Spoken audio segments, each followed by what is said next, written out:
Guys, for today's vlog, tutor tayo, kakatapos ko lang maglaba. Kakasampay lang din yung mga kita yan. Adik at bata, tutugan na, magsulat ka na. Natutunan ni malaking M, E, M na maliit, Mimi.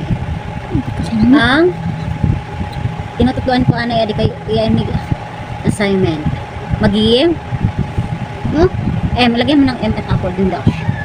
Yung dash, yung ganun. Ano?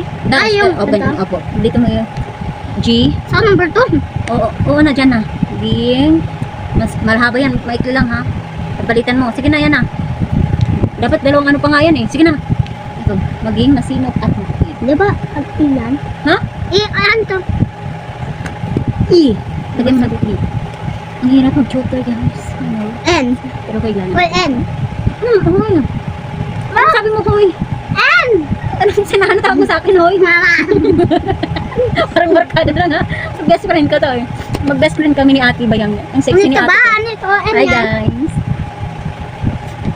Nahulog na yung ano ko. Nagsusulat siya, nagsasagot siya ng activity. Pasok! Nanggigil na naman ako. Kiss mama. Pagod talaga ako. Ano? Nagsulat ka na. N yan? Opo. Diba sabi ko na sa N tapos? G. Bye guys. Oo. Thank you for watching.